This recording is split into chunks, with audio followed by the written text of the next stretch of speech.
than create their own. I mean, because it's already been said, so it's easier just to go along with what's already been said than to create something new. So I think that, you know, what you see, like they said, what you see on TV and what you even see walking down the street in everyday life, you know, and people, you know, from another different race probably coming from somewhere else can walk and see you and say, oh, okay, well, the media wasn't lying. It's easy to do that. Let me ask you this. Who do you think created these stereotypes? Well, they was created a long time ago, during after slavery, really, when black people couldn't be no more of a cash cow. When slavery was over, oh, they're lazy. When the country was built up on our backs, but we were lazy. That's what always bothered me. So, Willie Hall, who do you think created these stereotypes amongst African Americans? Did African Americans create these stereotypes themselves, or were they created through the work of someone else? I believe, like Ms. Brown was saying, the original stereotypes are historical. They were created by slave owners.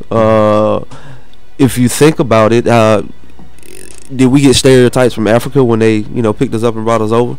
Did we have stereotypes then? What were the stereotypes while we were in Africa? What did we think about ourselves then?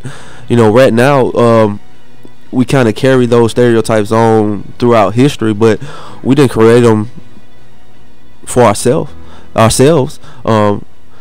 Heck, we couldn't speak English when we got here. So I think that's an interesting point. I mean, we didn't go to, you know, a slave owner and say, well, I think I'm lazy. I think I love chicken. You know, I think I want some watermelon tomorrow. You know, I was just looking at a list just a few seconds ago. The 21st century stereotypes about how we're lazy, we're late all the time, we're illiterate. We love Barack Obama. That's a new one. We're comedians, we're athletes, we're big-lipped buffoons, aggressive, rude, loud, ghetto, untrustworthy. I mean, it goes on. The list goes on and on. You know, one thing about every single list, every single adjective, let's call them, that you read off of that list, I noticed that those are what I see African Americans calling other African Americans those adjectives or those stereotypes. And so sometimes as a person on the outside looking in, I wonder, okay, African Americans feel that these stereotypes may have been created historically, possibly through the work of other people, but I notice other African Americans carrying those stereotypes and living out those stereotypes and perpetuating those stereotypes towards other African Americans. Do you all notice this? Yes. Yes, very much so. Like as he said, the watermelon, the chicken, another thing, Kool-Aid, or you know, all of that. You know, I noticed that in the African American communities. I noticed African Americans saying that about other African Americans. Ghetto. We've spoken about the word ghetto. As a matter of fact, we did a show on racism back in September 23rd of last year. We did a show about racism shortly after the execution of Troy Anthony Davis in the state of Georgia. We did a show about racism, and one of the things that we kind of established on that particular show was that although these things are created by other groups of people, once again, they're carried and lived and exerted and practiced by the group that is being stereotyped.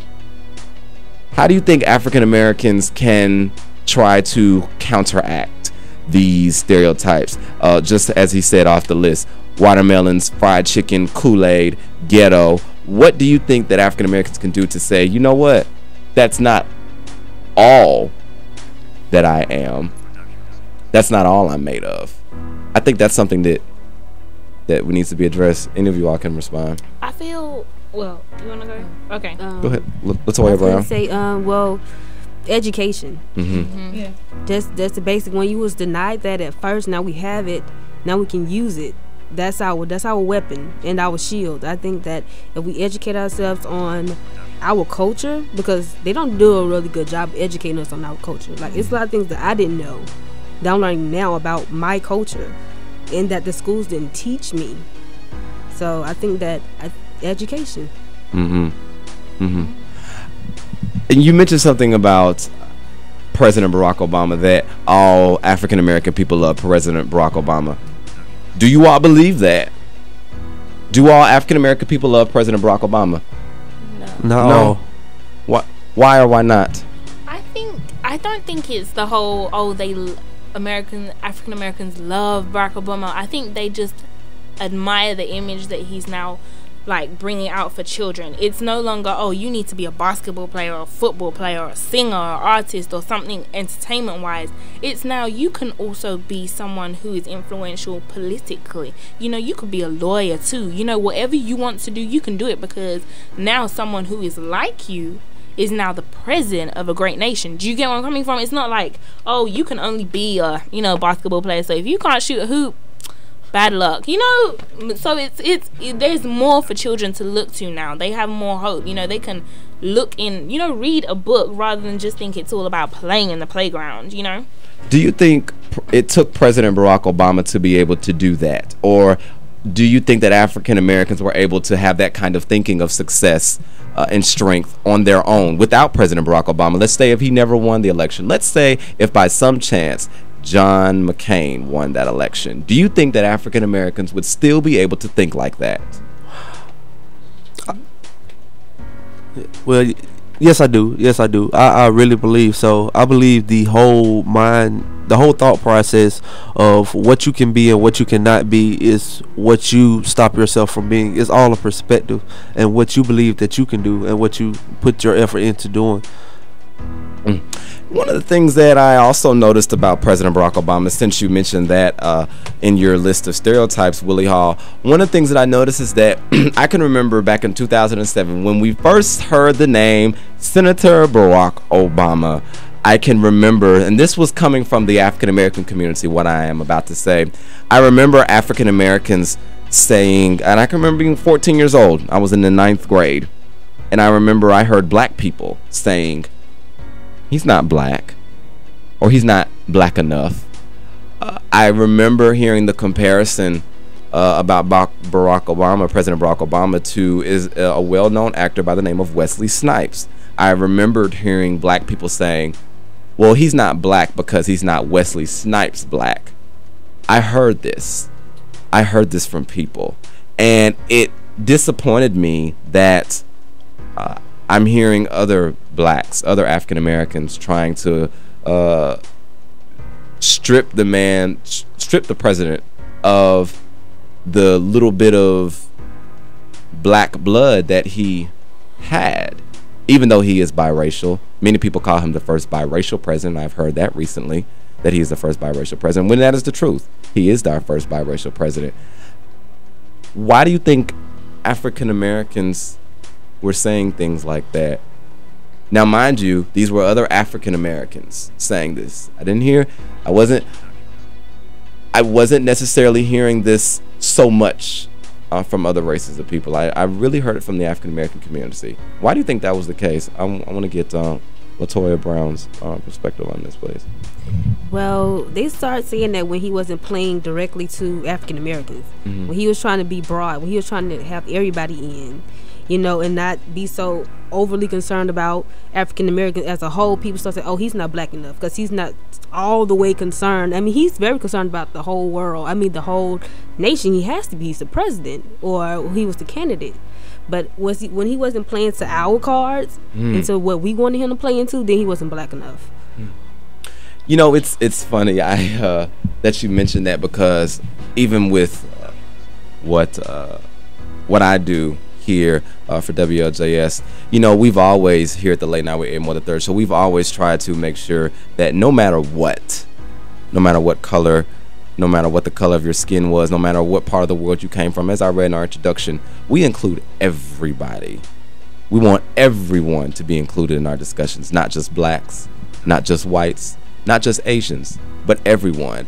And I noticed that in the African American community, if an African American person wants to be diverse, if an African American chooses to pursue a particular endeavor with another race of people or another ethnic group, then all of a sudden they're not black enough, or they're not, as some people like to say, down or with the cause. Do you notice this in the African American community, and why do you think that is the case? Oh, absolutely. I mean, I was born into a wealthy family. Both my parents had, 6-figure jobs. I went to private school. I had a brand new car at 16. I was never black enough.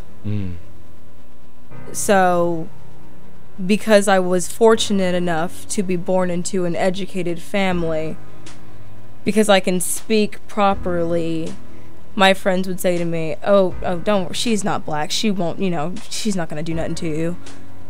Like, I get that a lot. And mostly because of my skin, because I'm lighter. The first thing people think is that I'm mixed or that I'm biracial. I don't understand. I mean, I can't really put the words together, but I experience that quite often. And I find that extremely unfortunate from one human being, if regardless to strip color out of this for a second, from one human being to another. I find that so unfortunate that you were stripped of your identity through the ignorance of other individuals. I want to know, Nemaseshi, why do you think African Americans tend to strip other African Americans, blacks stripping other blacks of their identity because of a social stereotype or a social or any behavior that they don't fit? It's funny, like, with the whole stereotype thing. I think, like, as much as people were like, oh, they always think that we always like to eat chicken and watermelon and all that kind of stuff, it's funny because they feed into it. They just, they're like, oh, we're not like that, but then in actuality that's how you identify other black people. And it's sad, because why should it be because I don't just listen to hip-hop and R&B that I'm less black because I like to listen to pop music, or I like to listen to a little bit of rock, or alternative music? It shouldn't be the case. Like, you can be a worldly individual. I don't think it should be cultural wise. I like to, like, travel and, like, meet other cultures and stuff. You only live once. Why would you, not the YOLO thing, but you know what I'm saying, but like, you why should you just stay in one area and just like, see other cultures? I think it's so much more than black people, because I've experienced it here and all over the world. I've always been told that I'm not black enough, and I'm very dark in complexion. I've been told I'm an Oreo because of the background I've had and stuff like that, but I don't know, they just like to feed into the stereotypes and identify themselves through that.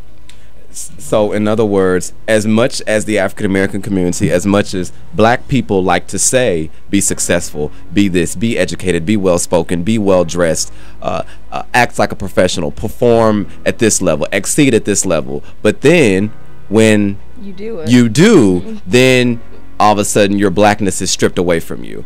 You're not black enough. You're not this enough. It's almost as if you're crawling up a ladder that has nowhere to go. You're just crawling and crawling, and even your friends are telling you, because in the world, these are how people are going to look at you, and in the world, this is how you're going to be treated. But then you try to overcome those thoughts and ideas of the world, and then your friends call you not black enough.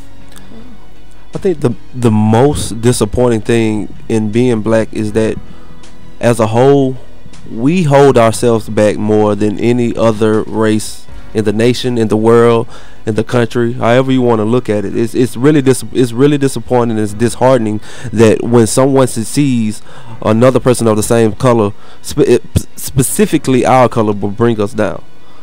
And that's when you consider, or you're not black, or historically, because you're of lighter skin complexion, you're you're not black enough, because maybe if this was slave times, you wouldn't be out here in the field with me. You'd be in the house with massa. I hear Yeah, that. I hear that all the time. a lot. Oh yeah. I think that's a great segue into our next topic, the light skin versus dark skin issue. You know, one of the things that I noticed in this, not only as a human being, but as an African American man myself,